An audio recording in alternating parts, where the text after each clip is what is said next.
છે હા માં તમારી પેઢીની અંદર 45 કે 50 કે 100 વર્ષથી કોઈ માતા કદાચ દબાઈ ગઈ હશે, હા માં દબાઈ ગઈ એટલે કઈક વડવાએ ખોટું કર્યું હશે, હા માં પૂજવાનું મૂકી દીધું હશે, હા માં દીવાબત્તી નહીં કરતા હોય હા. અને તમારા સમય કદાચ મારી પાસે લખેલો હશે. હા, કારણ કે અત્યારે બધા જોવડા આવે છે, એમને એમ કહું છું કે તમે દુનિયામાં જોવડાઈ નવડા થાવ ને પછી મને મારી પાસે આવવું પડશે આવું પડે અને માં. મને જોવી પડશે, મને પૂછવું પડશે ને હું કહીશ કે બરોબર પરશુ પ્રભાત રાજા કરના વેળાનો સમય થાય અને સવાર થાય ને જો તમારી માં તમને આઈને ઊભી રહીને કહે ને કે બેટા મારું નામ આ છે, મારું નામ ખોડિયાલ મેલડી કે બહુચાર છે તો માનજો કે હું માતા હતી આ હા મારી કળિયુગમાં.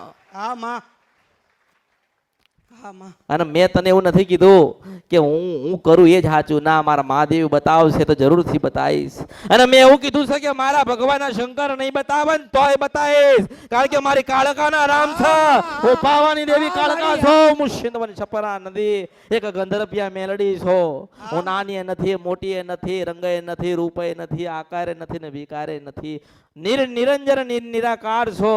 હા માં કઈક લોકો આયા છે મને જોવા માટે, ખાલી મને જોવા આયા છે કે કોણ છે તો એવું કહું છું કે જોવા આયા હોય મને મેલડી ના તો પશુ પ્રભાત રાજા કરની વેળા થાય ને તમારી માતાને લઈને આવું ને તો માનજો કે હું અસલ મેલડી હતી. હા મારી હા પણ મારા થઈને રહેજો, હા માં. મારા કીધે ચાલજો.